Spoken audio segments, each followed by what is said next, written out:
Hello everybody and welcome back to my channel, and today I'm doing a reaction video to the Angry Video Game Nerd episode 212. Let's do this. Here we go. Dark clouds, lightning, ominous organ music, and then, ready for it? Final Fantasy 3. When you saw this fiery font emerging from your CRT TV, burning across the room to your flannel couch, and heard those epic chords ringing out across the wallpapered walls of your wood-furnished living room, littered with fruit roll-up wrappers and Sunday newspaper comics, you knew you were about to play a Super Nintendo game that was truly super and unlike anything that came before. Right away, you're told of an ancient war that reduced the world to a scorched wasteland, and magic simply ceased to exist. Now, machine energy is on the rise. But there are some who would enslave the world by reviving the dread destructive force known as magic. Can it be that those in power are on the verge of repeating a senseless and deadly mistake? Now that's taking video game storytelling to a new level. Kind of goes above and beyond Go Rescue the Princess or some shit. The main story opens on a snowy peak. We're introduced to two soldiers of the Empire and Terra, who's under their control. The soldiers are named Vix and Wedge, or Biggs and Wedge in the Japanese version, a Star Wars reference. They're in search of an elusive magical being known as an Esper, who they have reason to believe is hibernating somewhere in the icy caves. They mentioned that before Terra was under their control, she had fried 50 of their soldiers in under 3 minutes. Wow. It already raises many questions and builds mystery. Are you enthralled yet? This is some good shit. The three march into the snow in their mech suits, known as Magitech armors, as we realize we just watched a pre-credit sequence to a video game. Nice. We watch them trek through the 3D Winter Wonderland with those Mode 7 graphics and that emotional cinematic score as we anticipate the adventure that awaits us. We are about to play the greatest video game of all time. All right then, let's go. That's right. We're doing this. And what better time? Because it's Christmas I think this is a winter break type of game. I remember the time off from school. And also, there's something about the cold, downcast, melancholy state the game embodies. Also, with the holiday season, I thought I'd give myself a little bit of a gift. You know, because last time I played one of the worst, most fiery, hellish games of all time. But now, I play its winter polar opposite. Okay.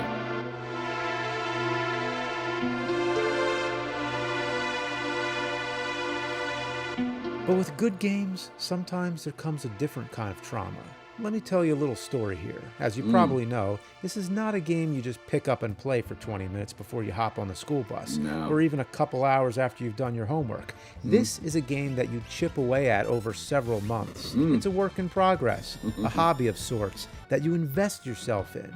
This is a game you catch up on while you're sick. It was the longest, most all-consuming game of its era.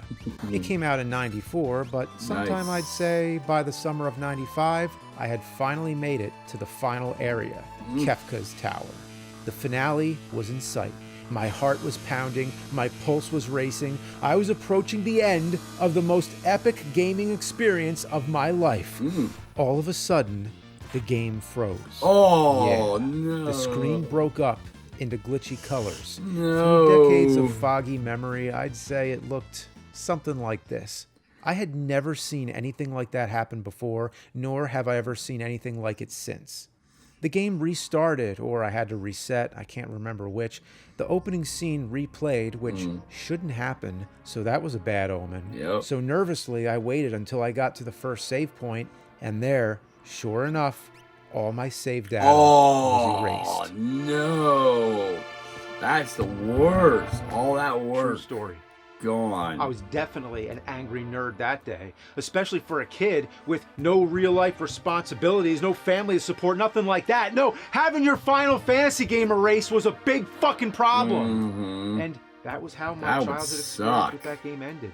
And in almost 30 years since, I never again attempted to beat the game. I just could not bear to invest myself in it so deeply again. It's like losing a pet and then deciding to get another pet only to one day again face the inevitable.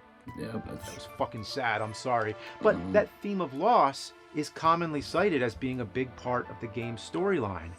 And now that so much time has passed, maybe it's time to give it a shot again. Yeah. Because I'm going to do it. This is my second chance.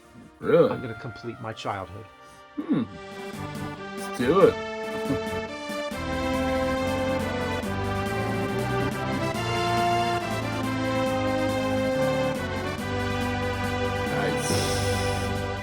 When this game first came out, it was the most expensive game I ever bought with my own money. It was close to $80. Wow. When most Super Nintendo games were closer to 60. I distinctly remember walking into KB Toys at the mall with my saved up cash. I remember the clerk agreeing that it was overly pricey, but to be fair, he said this game takes like 5 to 8 months to beat, which back then was a big deal. Yep. The manual was almost like a whole D&D book full of character stats and information. It even came with a double-sided map. Final Fantasy III was the biggest game of its time. Also, I just gotta say, I know, I've been calling it Final Fantasy III because I'm playing the Super Nintendo version, and that's what it's called. Yes. Of course, the Super Famicom version is called 6, which we all know is the true sequential number, but back then, I had no idea, and neither did anyone else I knew. Exactly. Not until 7 came out on PlayStation, and I was like, what? How did we get to 7 already? Now, everyone knows the story. I even covered it way back in my Chronologically Confused episode. The mix-up has long been cleared. Everyone calls it 6 now. But the cartridge still says 3. The title screen still says 3. Every time I play it, it still says 3. I tried giving it the finger and telling it, fuck you, you're wrong. But the game still says 3. Fact. So what made this game different from other fantasy adventure games like Zelda? Well, everything. This was the first RPG I ever played. My first glimpse of it was at a friend's house. I remember seeing the battle screen and wondering, why are the characters just slashing at the air? Why are there a bunch of numbers popping up? I wasn't used to this more automated, luck-based fight system. What is this, I thought? Some kind of flashy board game turned into a video game? Nope. I actually wasn't that far off, having already owned those role-playing board games like Hero Quest and Dragon Strike. I wasn't fully aware how far back its history went with D&D. I didn't know RPGs were a thing, but after Final Fantasy III on Super Nintendo, I sure as hell did. Yep.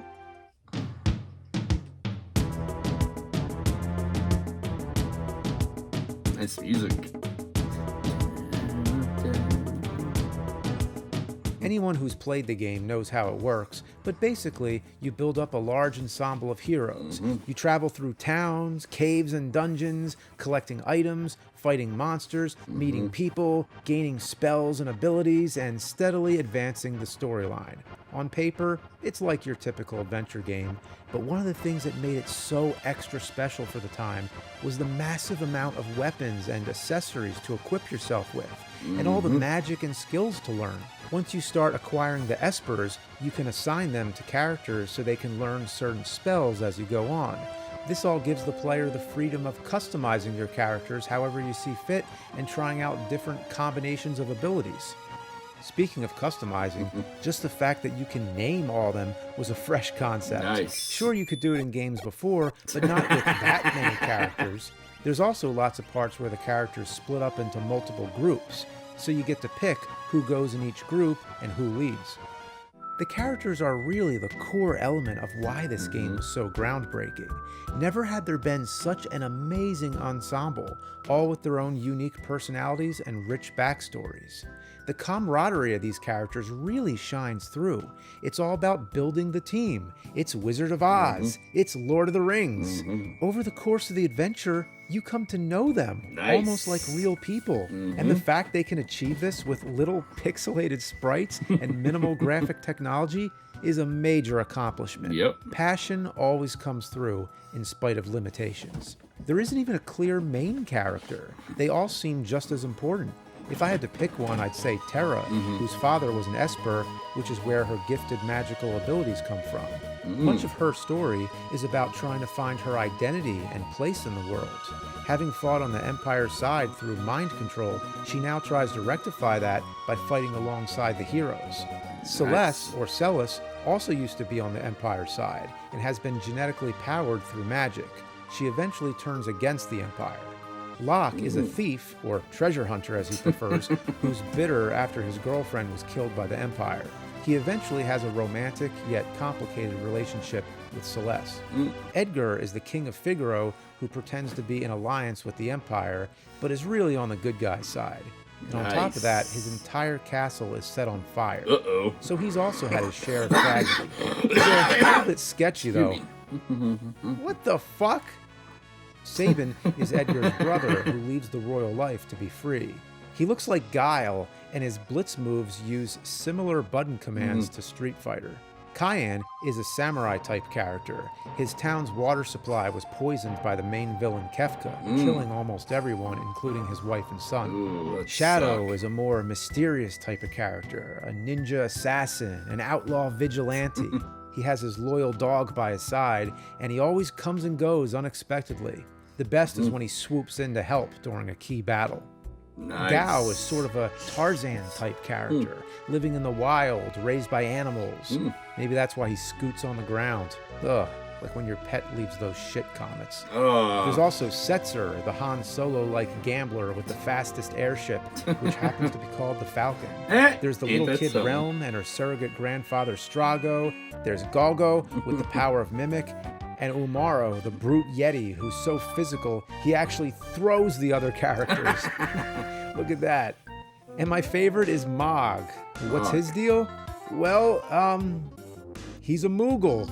I don't know. I just love this guy. So fucking cute. So with all these characters, it really shows how far games had come by that point. Long gone were the days when it was just pick the guy or pick the girl. Now it was so much more than that. And those are just the playable characters. We can't forget Kefka.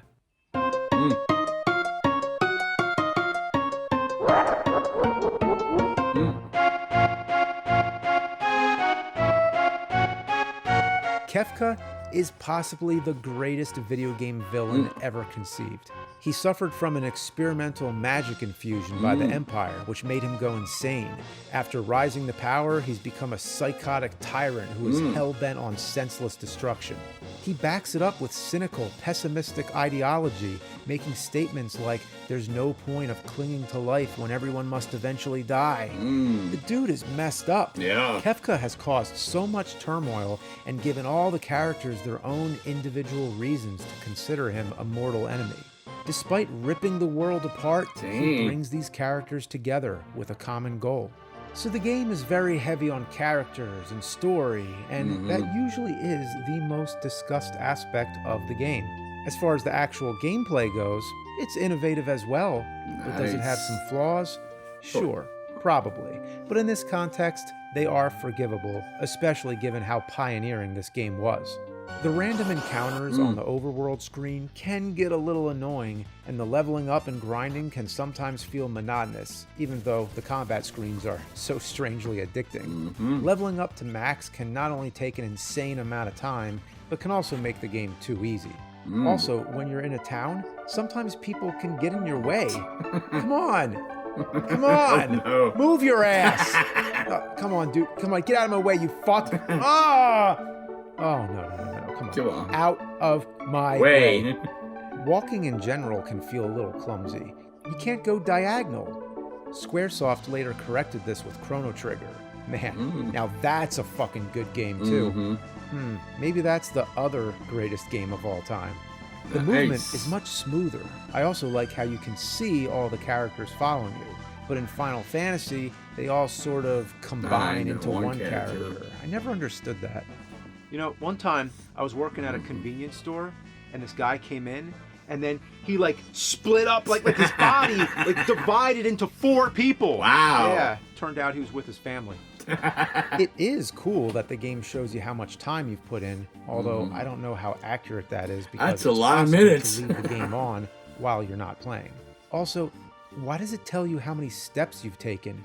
Are the characters wearing an early version of a step tracker for fitness? One of the things I hate is whenever there's a boss or enemy that has a fatal attack that nukes your entire party. So you have to time it with a Life 3 spell or anything to revive at least one member or something to avoid it. This doesn't feel like strategy. It feels almost like a cheat. When the game is unfair, you gotta be unfair. I am aware that sometimes it's possible to get soft-locked. Yeah, it's rare, but say for example one character dies and the other one in the party has pause casted on him, situations like that can really suck because now you lost a whole lot of progress. Yep. Let's talk about the abundance of attacks and spells. First of all, the characters all have their own special abilities. Kyan has sword tech, where you charge up and attack. Shadow throws weapons from your inventory and has his interceptor move. Mog has all the crazy dances. Edgar has tools like a drill and a chainsaw complete with a Jason Voorhees mask. I don't use his bioblaster that much, but I love how it looks. Strago has the lure ability to learn the enemy's spells. And because Setzer is a gambler, his moves are based on a slot machine outcome. Gao has Rage, where he uses the enemy's attacks. Sabin has the Blitz moves, like I said. It can suck when you mess up the button command, but these moves are some of the most powerful in my experience, especially the Bum Rush. My favorite might be the Suplex. I mean, the dude can pick up an entire train. That's hardcore. As I already mentioned, you can teach all the characters spells with the Espers, but also you can use the actual Espers to cast massive spells of their own. There's some amazing psychedelic graphics here. It does things you wouldn't even imagine were possible on the Super Nintendo. I remember when I first saw this stuff, I was like, what the hell? It seemed like my TV screen was melting. Then there's the more comedic Esper spells like Cat Rain. Just a cartoon cat that comes by. The design of the enemies is a work of art in itself. They differ from the tiny pixelated hero characters since they're so detailed and can be very large. Take a look at Atma. Is that thing intimidating or what? How about Chupan, Poltergeist, Behemoth, Doom, or Hades Gygus Colossus? That's metal as fuck. Final word on the graphics. With all the spells and enemies, it's a marvel to look at. It's some of the best stuff to come out of the SNES. But it doesn't stop there. The sound effects are amazing, and the music by Nobuo Uematsu sounds like it could have been the score for a major film. Oh yeah. Agreed.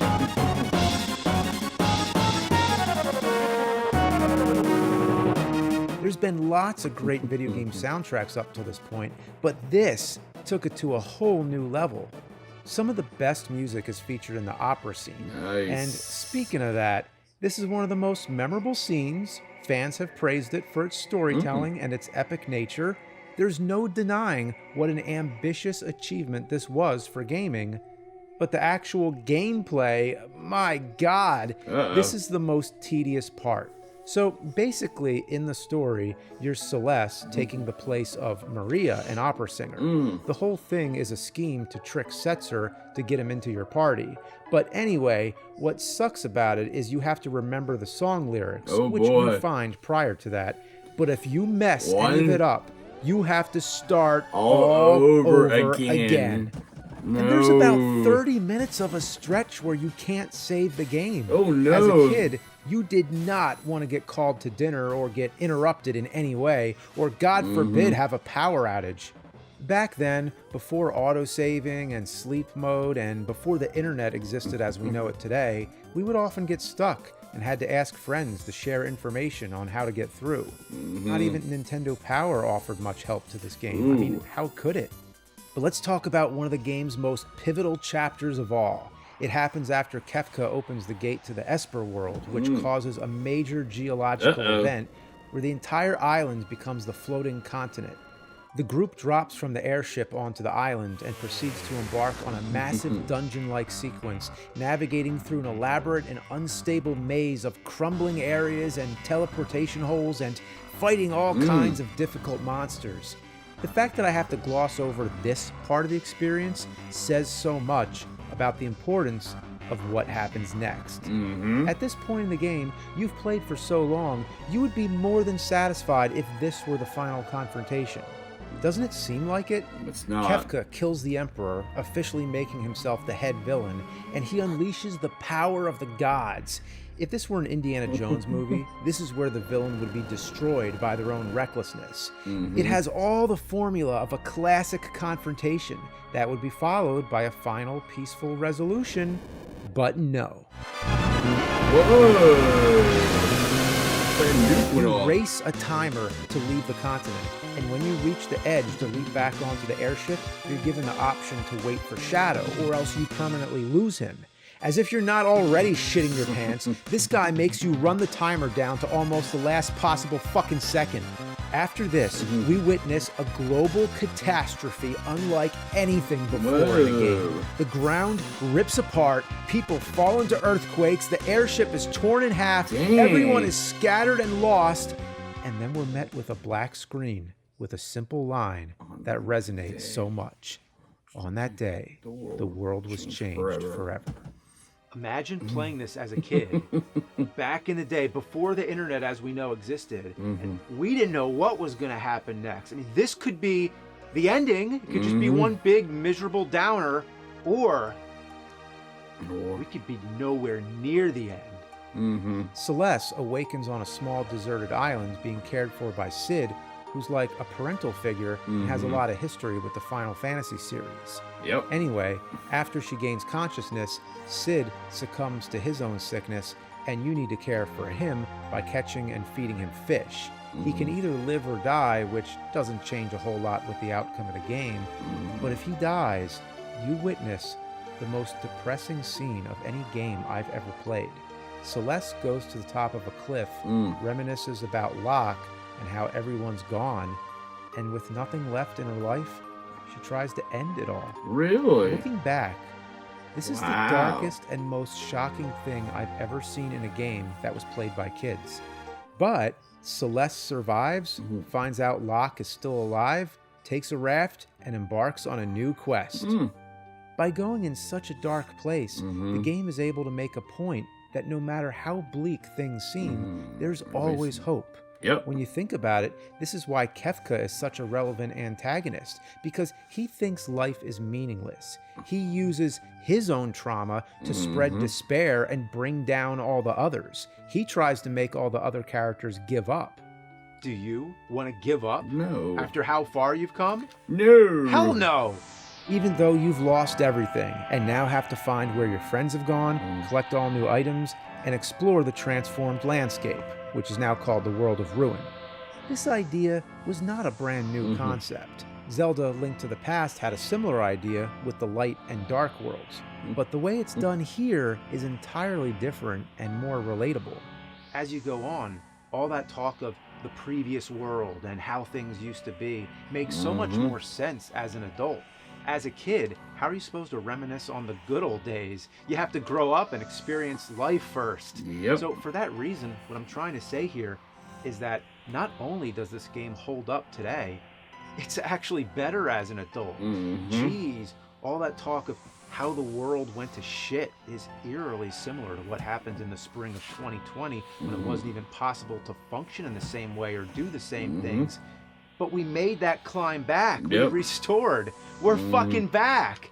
And likewise, this game gives you that feeling of building back. Because now, you have to play the rest. In the words of Rambo, nothing is over. In the words of the angry video game nerd, we're only halfway through the fucking game! Damn. Halfway? Holy cow. That is a long game. Never played it.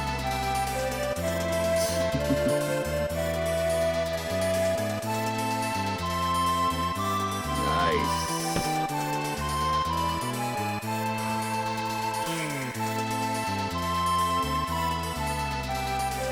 Dang.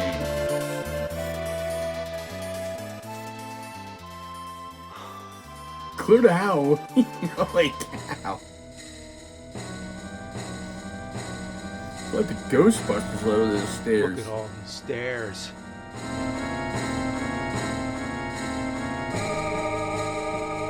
Look at all these fucking stairs! Gee! Wait a minute.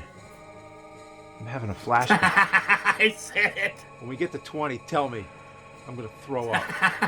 So once you've gained back all your characters, leveled them up enough, learned enough spells, and build up all your resources, you can make the call and go to Kefka's Tower.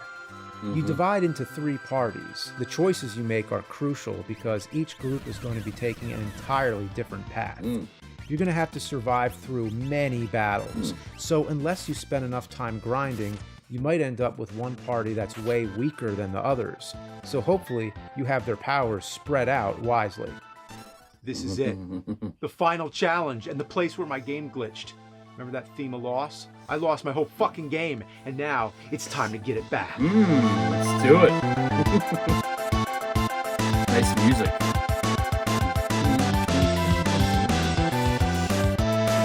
Let me ask a question. Have you ever walked into a bathroom to fight a monster? No. Yeah, he's right near a toilet. That's a real shitty battle. Kefka's Tower is an endurance. You'll be begging for a fucking save spot and have many close calls.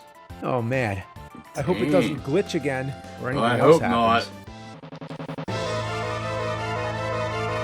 Dang.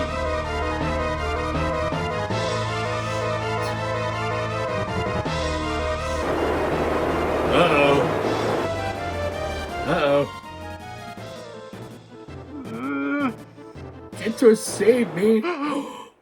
Not again. Just kidding. I have a battery backup. Yeah, it's all good. Oh, hey, look at that. The power's back on already. Okay, all right, let's beat this game quick. Santa? Santa? Oh, Merry Christmas, nerd! Merry Christmas! There's nothing I love more than filming skits. Oh no. Hey, Santa, I'm a little busy right now. Are you still playing that game, nerd? Why, that was last year, wasn't it? Oh no. Oh no.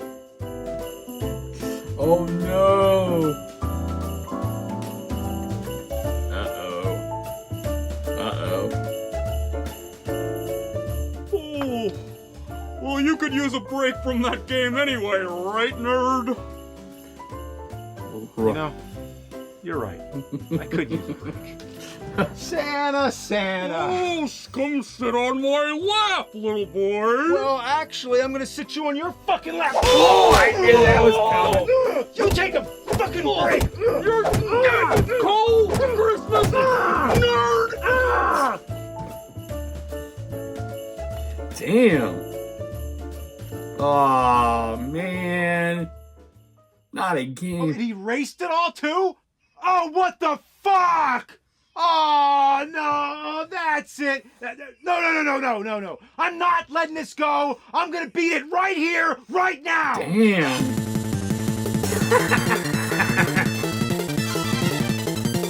Anyway, now That's that I'm back. back, I made it through Kefka's Tower. The 3 parties reach the final area and regroup as one full ensemble for what can only be the climax. I've done it. I've made it to the final battle. Kefka gives a cynical speech about the meaningless of life, while the heroes counter, telling of what they've learned through the course of their adventure and the things they hold dear to them. Friendship, family, love, freedom. All their stories have come together in a satisfying way. And then Kefka calls for the greatest power of the universe. Standing on top of fiery peak, he says he'll create a monument to non-existence. This is when you start to wonder why this wasn't written as a stage play or feature film. Next, you determine the order your characters fight in, and then it's on. Wow. Holy shit! It's Satan! Wow. What else could it be? And if this wasn't enough, after he's defeated, the screen quakes and scrolls upward as you must face a whole tree of bosses. It's like bosses growing upon bosses upon bosses. Motherfuck! Good Lord!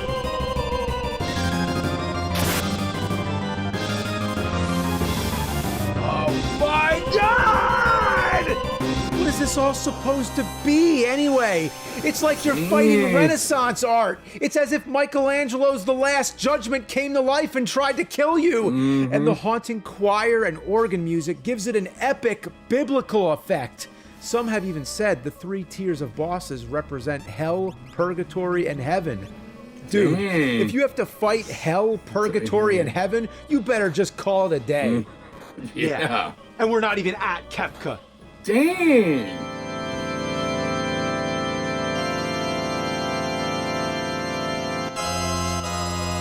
That's him. Oh my God!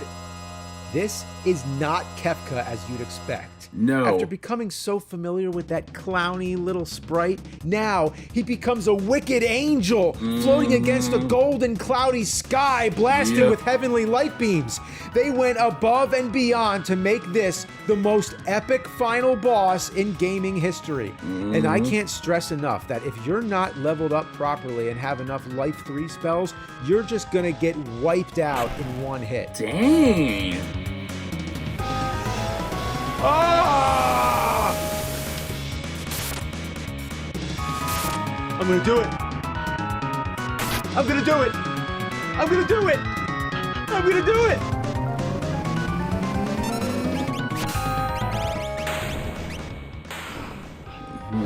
He did it. I did it! I did it! After almost 30 years, I finally beat Final Fantasy 3 or 6. 6. When you first hear that deafening crackle and see Kefka wither away into ashes, it's a feeling like no other. You just beat the greatest game of all time. And then you get a cinematic ending that goes on for over 20 minutes. Wow. Just sit back and enjoy, because for everything you went through, they knew when they made this game that you fucking deserve it. Another bucket list item checked. Nice. It was worth going back and reclaiming that magic. I feel nostalgia is at its most powerful this time of year. The magic of the holidays harkens back to a more innocent time. The game itself is about characters who are literally trying to reclaim magic from a bygone era. And I can say the magic inside this cartridge is still strong. Dang. On the top tier of the good-ass scale, there's a few levels. Games that are good like Robin Hood, dope as a kaleidoscope, and fuck me through the fucking ceiling. This was the first gaming masterpiece of its kind. And there's only room in life for so many games to make such a lasting impression on you when you're a kid. And for me, this is it. This is one of those. And now I feel a sense of closure that I finally completed it, having taken, almost 30 years. But now that's finally done, guess what? There's 16 of them! Yeah. That's true. Yeah, it was very good. Very entertaining. I thought he lost it again, but he didn't. But that's really good.